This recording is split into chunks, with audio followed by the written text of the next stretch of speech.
Super Bowl 59 will come down to what? I know it's a long-winded, it's a long possible answer, but what do you think, Mike? Comes down to what here? I think the Eagles have the best talent in the league, as I said. I think the Chiefs have Andy Reid and Pat Mahomes.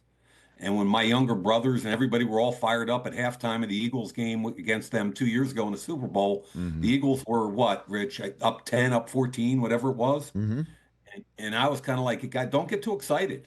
I mean, with Andy Reid and Pat Mahomes, don't get too excited. So I've been saying all year, I've watched the Eagles tape all year because of my daughter's podcast.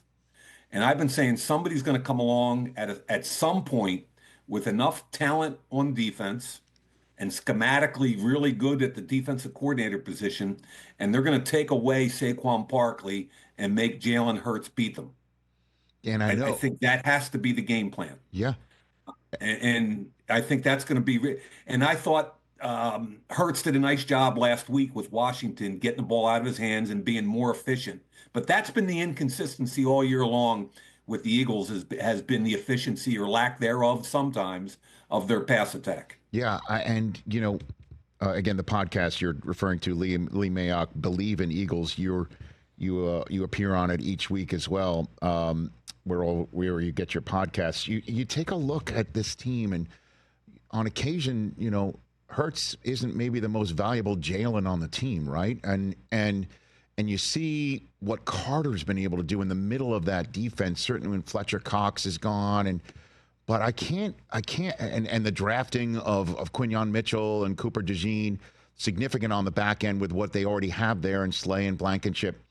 That's Zach Bond, man. And how does that happen, right? Like, walk me through the evaluation of seeing somebody in somebody else's special teams. And again, he's not a slappy here, but to see him and say, that could be a defensive player of the year candidate right in the second line of our defense. Like, how does that happen, Mike? Great question. And first of all, Jalen Carter is all world. And I've never seen a defensive tackle play 97% of the snaps and be as effective as he is. I mean, the only other D lineman I know that plays that number of snaps is Max Crosby, and he's a defensive end, not even a 300-pound defensive tackle. He's a difference maker for Vic Fangio at a position that's critical for Vic, which is the three technique in that defense. Now Zach Bond, maybe the best story in football. Okay, and I did him coming out.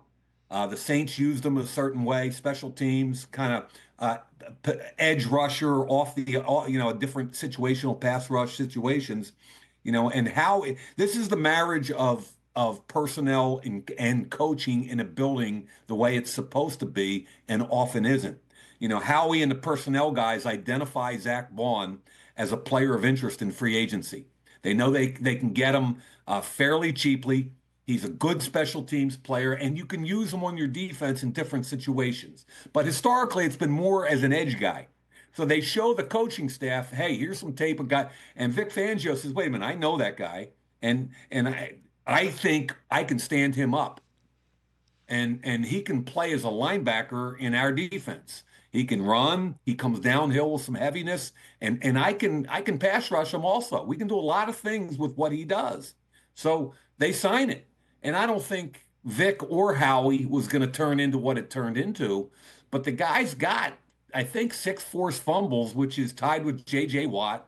He's got over 100 tackles. He's been a difference maker. He's been a huge difference maker on top of Quinyon Mitchell and Cooper DeJean. And don't forget Nolan Smith, who I think Vic has done a great job developing.